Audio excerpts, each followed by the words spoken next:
Dahulu kala, di tanah Jawa Timur, hidup seorang raja sakti bernama Prabu Aji Pramosa. Sang Prabu dikenal sebagai sosok yang keras hati dan tak pernah tunduk pada siapapun. Di kerajaan Kediri, wilayah kekuasaan Prabu Aji Pramosa, ada seorang resi bijaksana bernama Resi Kano yang juga terkenal dengan kesaktiannya. Keberadaan Resi Kano membuat sang Prabu merasa terancam. Seolah-olah ada yang menyamai kekuasaannya, dipenuhi kecemasan dan kebencian. Prabu Aji Pramosa akhirnya memutuskan untuk mengusir sang resi dari wilayahnya. Berita pengusiran ini sampai ke telinga Resi Kano. Sakit hati dan dipenuhi kemarahan, ia memutuskan untuk pergi meninggalkan kerajaan tanpa berpamitan. Ia merasa dikhianati oleh keserakahan sang raja. Kepergian Resi Kano yang diam-diam justru menambah kemarahan Prabu Aji Pramosa. Sang Prabu pun mengutus prajuritnya untuk mengejar dan menangkap sang resi hidup-hidup. Sementara itu, Resi Kano terus melarikan diri, membawa hati yang penuh luka, menempuh perjalanan berat menuju pantai selatan Jawa.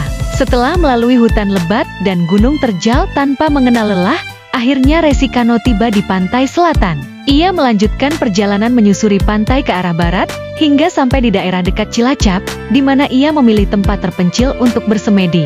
Namun, pelarian Resi Kano tidak berlangsung lama. Prabu Aji Pramosa dan pasukannya berhasil menemukannya. Dengan tanpa ampun, sang Prabu menghujamkan senjatanya ke tubuh sang resi yang tengah bersemedi. Saat itu juga, sebuah keajaiban terjadi. Tubuh Resi Kano lenyap tanpa bekas. Terdengar suara gemuruh, dan angin kencang berhembus mengguncang seluruh prajurit, termasuk Prabu Aji Pramosa. Meski demikian, sang Prabu dengan ilmu saktinya mampu menenangkan keadaan. Ketika suasana kembali tenang, tiba-tiba muncul seekor naga raksasa yang mengaum seakan siap menelan sang Prabu. Gerakan naga yang dahsyat membuat ombak laut selatan semakin besar, sehingga kura-kura dan penyu yang hidup di lautan terdampar di sekitar Teluk Cilacap. Karena peristiwa ini, teluk tersebut kemudian dikenal sebagai Teluk Penyu. Prabu Aji Pramosa yang terkejut segera mengambil busur dan melepaskan anak panah tepat ke arah perut sang naga. Naga raksasa itu pun roboh dan hanyut ditelan ombak laut selatan. Tak lama setelah itu,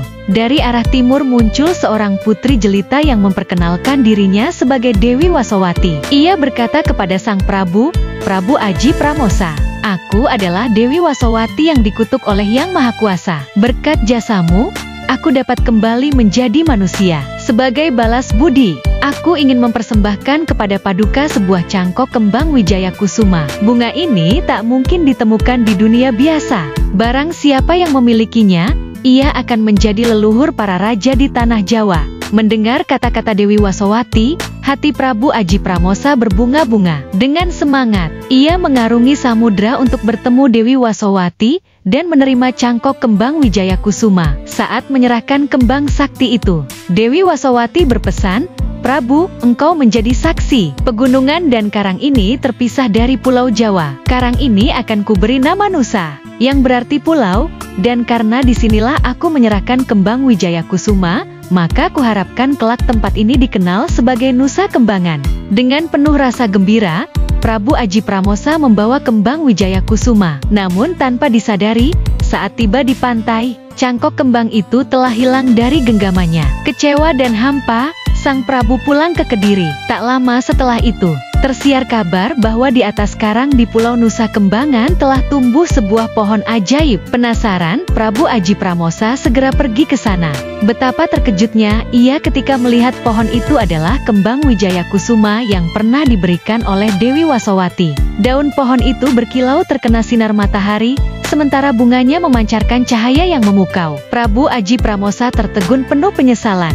Teringat bahwa bunga sakti itu akan menjadi penanda turunnya para raja besar di tanah Jawa. Demikianlah cerita rakyat Nusantara tentang asal-usul Nusa Kambangan. Jangan lupa untuk teruskan mendukung channel Dreamy Tales dengan mengklik like, share, tinggalkan komentar dan subscribe serta aktifkan lonceng notifikasi agar tak ketinggalan dongeng menarik lainnya. Sampai jumpa di dongeng esok malam.